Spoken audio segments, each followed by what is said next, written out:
Tole, akkam jirtu kabajamtootaa fi jaallatamtoota hordoftoota keenyaa. Kun tuutoriyaal viidiyoo koorsii General Psychology barattoota Freshmaaniidhaaf qophaa'edha. Viidiyoo kanaan Chapter 1 Part 1 Essence of Psychology kan jedhu wajjin ilaalla. So, VPN bilbila keessan irra jiru on gochuudhaan viidiyoo kana daawwadhaa. So, Unit 1 Essence of Psychology yookaan qabxii bu'uuraa Psychology kan wajjin ilaallu ta'a. Definition of basic concepts, goals of psychology, historical background of psychology, major perspective in psychology, branches of psychology, research methods in psychology. Isaan kana qabxiilee bu'uuraa chaapterii kana keessatti wajjin ilaaludha jechuudha. Haga xumuraatti nafaana turaan affeerraa kooti.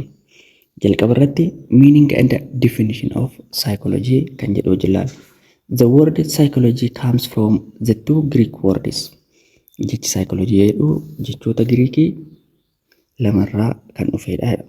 Jechoota Giriikii lamarraa kan dhufedha. Isaan kunis these are psych, which translates psych kan jedhu inni tokko yoo ta'u, inni tokko psych kan jedhu yoo ta'u, which translates as soul or spirit or mind.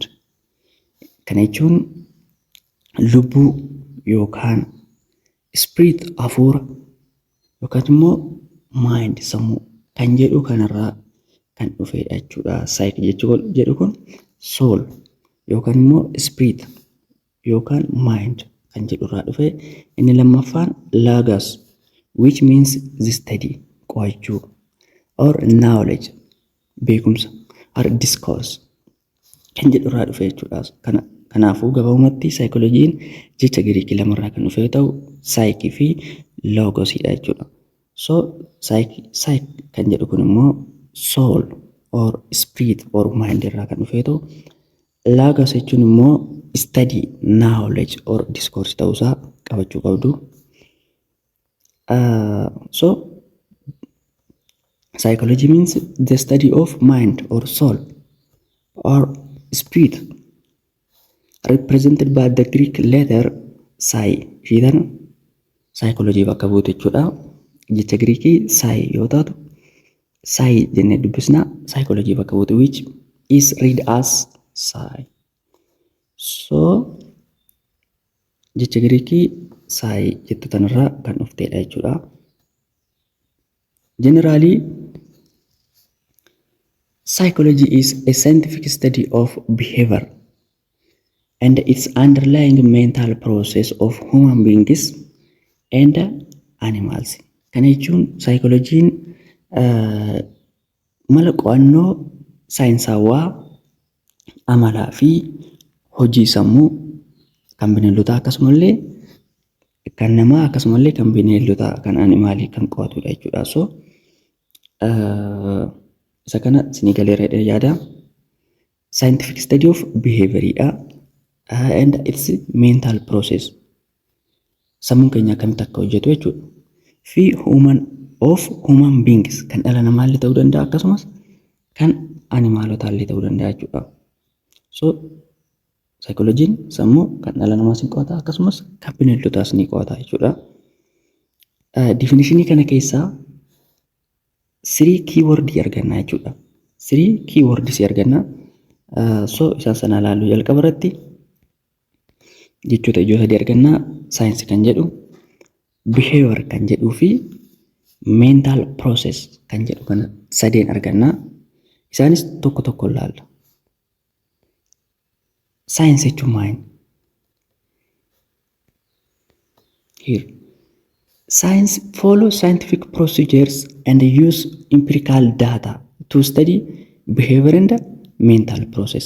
Saayinsiin maalinni scientific procedure mala saayinsawaa kan hordofu akkasumas use empirical data to study behavior and mental process jechuudha.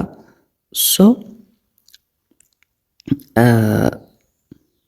saayinsiin observationii mataasaa akkasumallee experimentii waan tokko research irratti hundoofne qo'annoo experimentii gaggeessan irratti hundoofne kan lafa keenyudha jechuudha saayinsii keessatti. So reasoning kan godhu.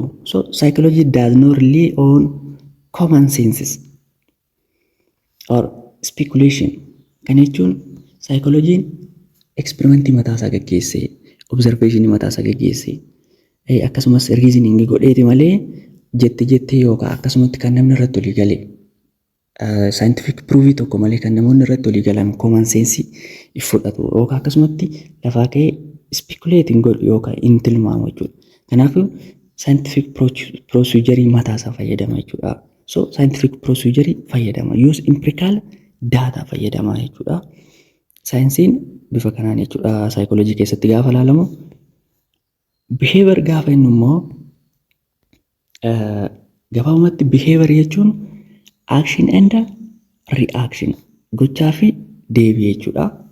So all of our outward or overt actions and reactions such as talking, facial expression, movement isaan kana jechuudha.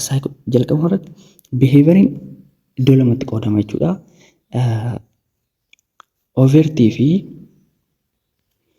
covertii yookaan hiding fi overtii kan jennu immoo kan mul'achuu danda'u observability jechuudha. So overtiin kuni overt action kan jennu kuni yookaan overt action and reaction kuni kan namoonni biraa nurraa arguu danda'an, actionoota namoonni biraa nurraa arguu danda'an kan mul'atan like talking gaafa dubbannu namni biraa arguu danda'a, hubachuu danda'a. Facial expression keenya, movement, writing akkasumallee walking isaan kuni overt action and reaction yoo ta'an, inni lammaffaan immoo covertii jechuudha. Covertii behavioriin iddoo lamatti qoodamanii overtii fi covertii. Overtiin kan mul'achuu danda'u namoota biraatiin kan mul'achuu danda'u yoo ta'u, covertiin immoo hidingidha, hin mul'atu jechuudha. Covert behavior is hidden, non-observable and generally considered as mental process. Mental process jechuun covert behavior yookaan hidden non-observable behavior kana jechuudha. So kana bifa kanaa nuu qabannee main pointiin inni sadaffaan immoo mental process.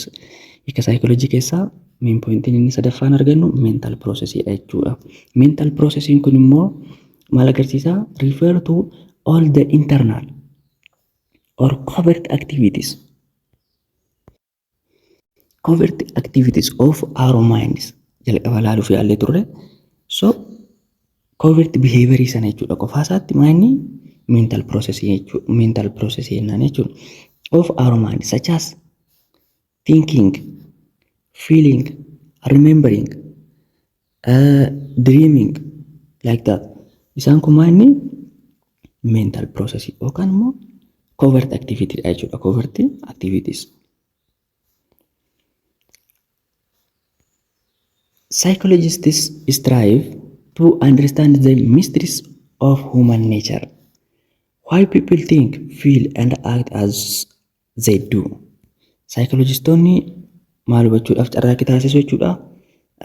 Iccitii dhala namaa maaliif namoonni akka yaadan, maaliif akka feel godhan, maaliif akka act godhan isaan kana hubachuudhaaf yaalii guddaa taasisu jechuudha.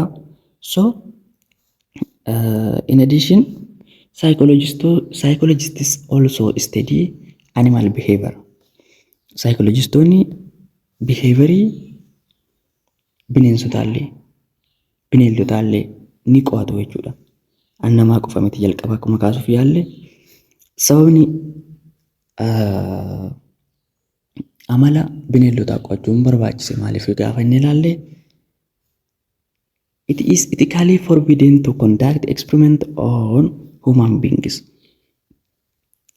Ethically dhorkaadha jechuudha. Maal gochuun? Dhala namaa irratti experimentii taasisuun, yaalii taasisuun, qorannoo akkasiisan taasisuun dhala namaa irratti dhorkaa waan ta'eef kan bineeldota san qorannee dhala namaatiif apply goona jechuudha. Conclusions obtained from experiments on animal behavior are usually applicable to human behavior. So kan animal irraa arganne san maal goona? Gara dhala namaatti dabarsina jechuudha. Dhala namaatiifis hojiirra oolu jechuudha. Conclusion nuti arganne sun jechuudha. Inni kan biraa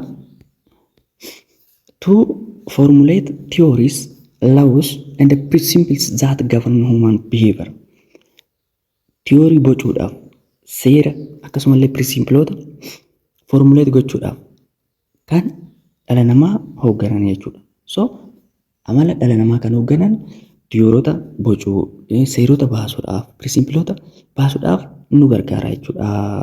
Qo'annoon behavior animaalii, amala animaalotaa qo'achuun. Inni dhuma to determine laws of behavior that apply to all organisms.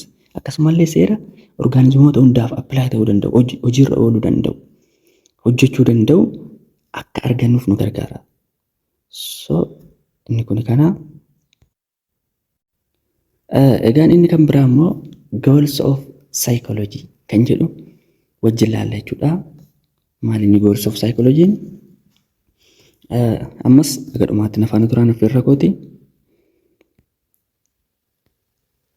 Egaan goals of psychology arfan kanatu jira jechuudha. Inni jalqabaa description.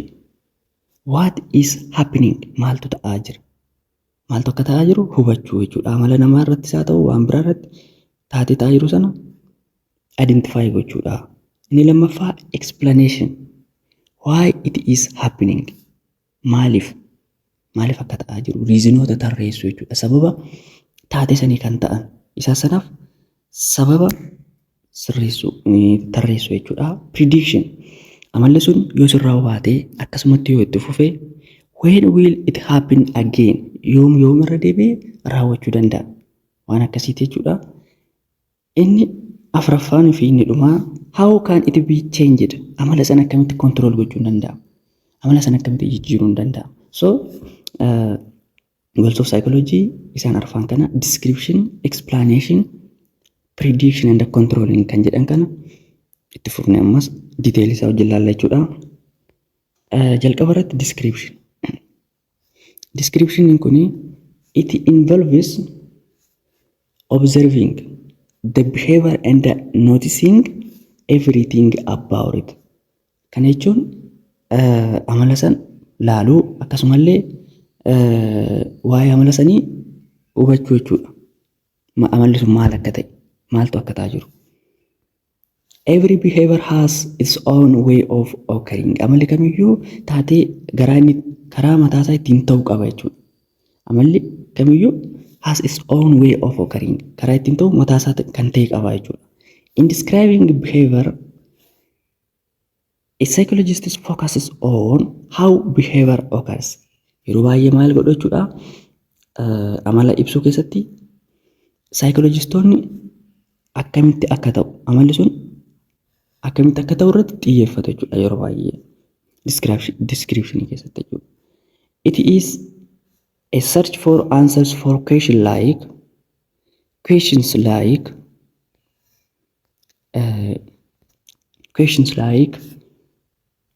what is happening? Maaltu ta'aa jira? Where does it happen? Eessatti ta'aa jira? To whom?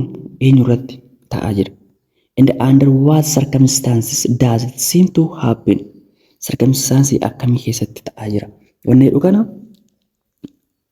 kan qo'atudha jechuudha description keessatti. So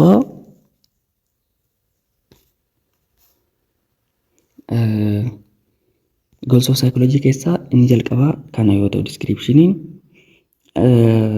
innis maaltu akka ta'aa jiru sana hubachuu jechuudha.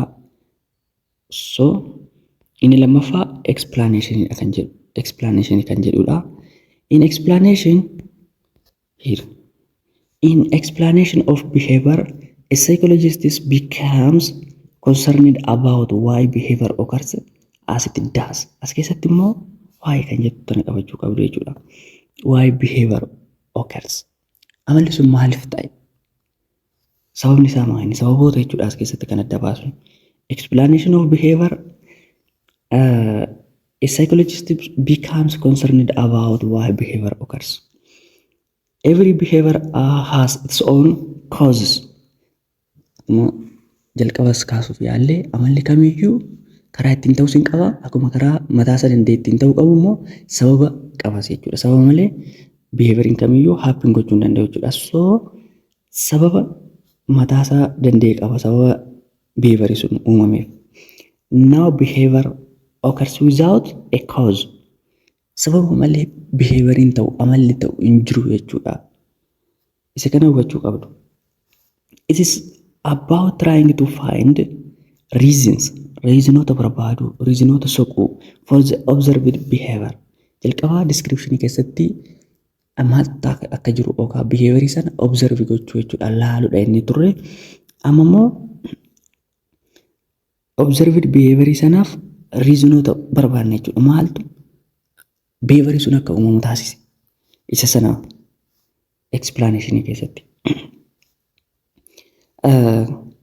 This helps in the process of forming theories of behavior.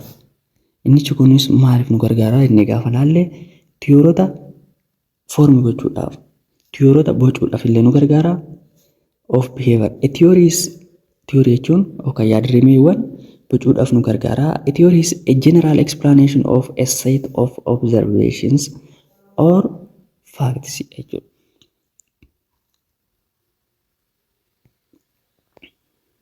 Inni sadaffaarra geenyeetiin jira.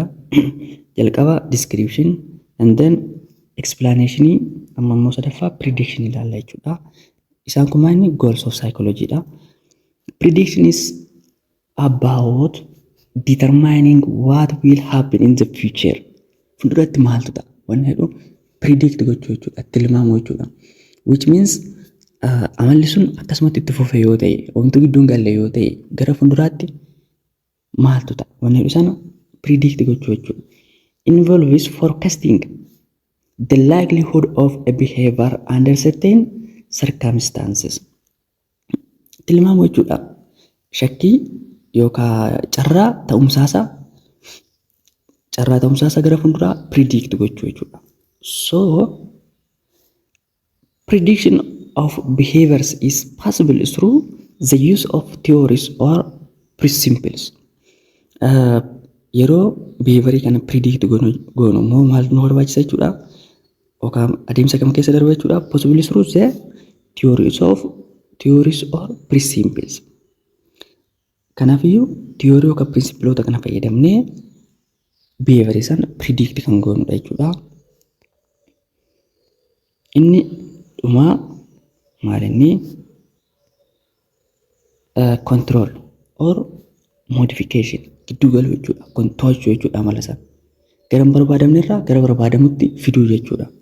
How can it be changed? Akkamitti jijjiiramuu akka danda'u ammaas keessatti immoo kan laallu.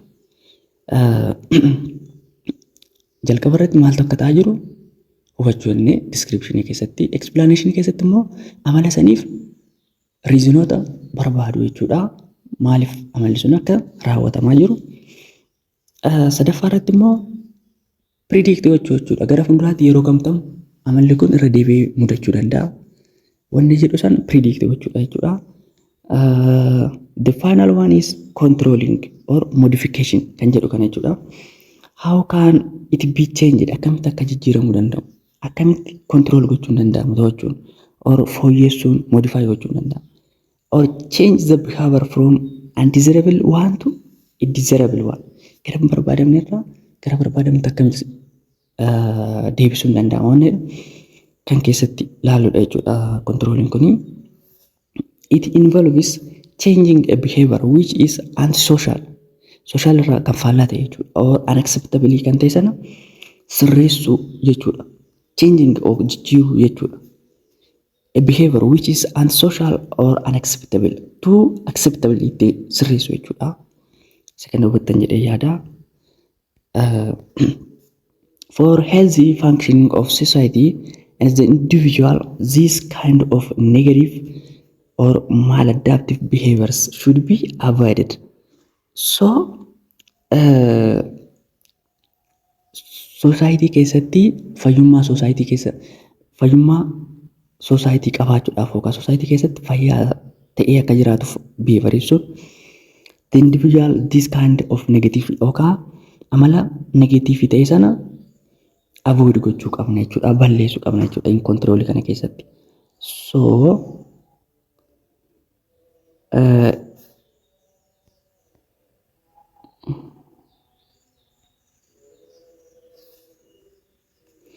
in psychology there are psychological techniques to help an individual avoid a maladaptive behavior. So psychology keessatti teknikootatu jira jechuudha. Namoonni behavior isaanii anti social ta'e sana yookaan maladaptive ta'e sana kan itti sirreeffamuu danda'an. So teknikootatu jira jechuudha. So kana fakkaata. So egaan barnoonni keenya irra ilaallee gabaabumatti saayikooloojii jecha Giriikii lamarraa akka dhufe innis saayikii fi loogos kan jedhu yoo ta'u, saayikii jechuun soul lubbuu yookaan spirit hafuura yookaan maayindiirraa hiika akkasii kan qabu yoo ta'u, loogos jechuun immoo study qo'achuu yookaan knowledge beekumsa akka ta'e ilaallee turre. Akkasumallee psychology is study of mind or soul akka ta'e, akkasumallee scientific study of behavior mental process akka ta'e general definition of psychology keessa psychology is scientific study of behavior and mental process, akkasumallee kan namaas human and animal behavior akka qo'atu ilaallee turre jechuudha. Inni kan biraa key conceptii as keessatti ilaalle keessa saayinsiin maal akka ta'e, behavioriin maal akka ta'e, mental processiin maal akka ta'e ilaallee jirra. Saayinsii jechuun empirical data kan fayyadamu, observation kan fayyadamu, kanuma akkasitti namoonni walii galan pruuvii tokko malee kan namoonni irratti walii galan osoo hin taane riisarchii mataasaa gaggeessuudhaan, eksperimentii mataasaa gaggeessuudhaan waan tokko kan pruuf godhu jechuudha. So behavior jechuun immoo action and reaction jennee qabachuu qabna jechuudha. Behavioriin gochaa fi deebii gocha saniif kennamu jechuudha. So innis iddoo lamatti akka qoodamu overt yookaan visible action and reaction yoo ta'u, covert immoo hiding kan hin mul'anne jechuudha. Isaaniif illee fakkeenya fudhannee ilaallee turre, like overt yookaan warra mul'achuu danda'an kan jennu walking, talking, writing, facial expressions, movement, laughing, isaan kun overt or visible action and reaction yookaan immoo visible behavior yoo ta'an, covertiin immoo hiding kun immoo kan akkamiiti thinking namoonni biraa arguu kan hin dandeenye, remembering, emotions, dreaming, isaan kana fudhannee akka fakkeenyatti ilaallee turre. Inni mental processing kun immoo covert or hiding behavior kana qofa jechuudha. Behavior iddoo lamatti qoodnee achi keessaa covertiin kun mental process jennee waamna. Is thinking, feeling, remembering isaan kana jechuudha. So inni kan biraa goals of psychology wajjin ilaallee jirra. Goals of the psychology description what is happening maal ta'aa akka jiru, explanation why it happens maaliif ta'aa jira, prediction when it happens again yoo amalli sun itti fufe yoom irra deebi'ee yoom irra deebi'ee ta'uu akka danda'u, control how to change behavior amala sana akkamitti akka sirreessuu danda'amu wajjin ilaallee irra jechuudha.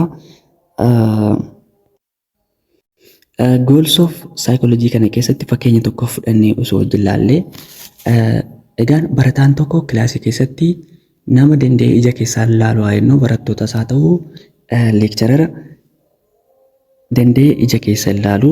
Innichi kun description irratti amala barataa sanii gaafa ibsinu, barataa sun nama ija keessa ilaaluu dadhabuu isaa sun descriptionidha jechuudha. Barataan kun nama danda'ee ija keessa ilaalu jennaa jechuudha. So explanation bira yoo dhaqnu immoo why it happens, sababa barataan kun nama ija keessa ilaaluu dadhabeef maali? Sababoonni kunis haala guddina isaa ta'uu danda'a. Namoota bakka namoonni walitti qabamanitti makamee hin guddanne ta'uu danda'a, yookaan immoo namoota jajjabaa wajjin haasa'iin jedhamee ta'a. Mindset isaa waan tokko sababoota gaafa tarreessinu explanationidha jechuudha. Sadaffaa irratti immoo prediction what it happens. Kana jechuun barataan kun yookaan amalli barataa kanaa yeroo kam kan mudata irra deebi'ee gaafa inni prediction gaafa keenyu bakka namoonni walitti qabaman marattiyyuu barataan kun danda'ee nama isa keessa ilaaluu hin danda'u jennee lafa kaa'uu ni dandeenya jechuudha. Amalli kun immoo akkamitti to'atama? Control akkamitti gochuun danda'ama? Isa kana bakka namoonni control gochuudhaaf bakka namoonni walitti qabamanitti fuuldura namaatti baasanii akka haasa'u taasisu yookaan wantoota communication fa'aa waan akkasiisan confidence isaa akka fidatuuf maal gochuudha jechuudha? Shaakalchiisu jechuudha. Bifa kanaan control gochuun ni danda'ama. Gabaabumatti fakkeenya goals of psychology description, explanation, prediction, control. Kanaaf fakkeenya kana yoo fudhanne gahaadha.